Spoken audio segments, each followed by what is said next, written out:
Straziante il momento dell'arrivo della bara interamente avvolta da candidi fiori bianchi, al centro la foto di Marco, eloquente la scritta sulla maglietta No Fear Club, il club che non ha paura, e così anche il parroco di Fontane nel corso dell'omelia. Penso che in questo momento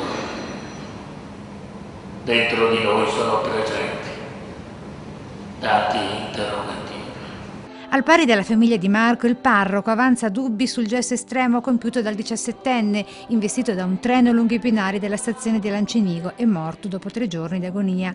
Chiaro il messaggio del prete dal pulpito, esortando, nemmeno tanto velatamente chi conosce la verità, a parlare.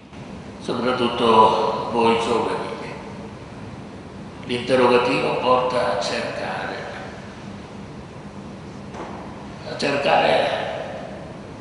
il senso vero dell'esistenza,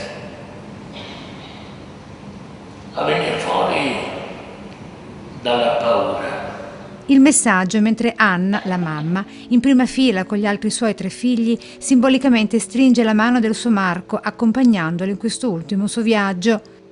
Toccanti i saluti di addio dei suoi amici, compagni di scuola e docenti dell'Alberini. Tutti vorrebbero tornare a sentirti in classe, a sentire i tuoi versi, gli animali, a sentirti interrompere le lezioni. E persino mancano le polemiche con i professori. Insomma, manchi tu, con i tuoi pregi e i tuoi difetti. Hai lasciato un grande vuoto nella scuola. Te ne sei andato, ma solo fisicamente, perché come hai detto te, nessuno muore sulla terra finché vive nel cuore di chi resta. Poco prima di accogliere in chiesa il feretro, gli amici del gruppo folcloristico trevigiano, di cui Marco faceva parte sin da quando era piccolino.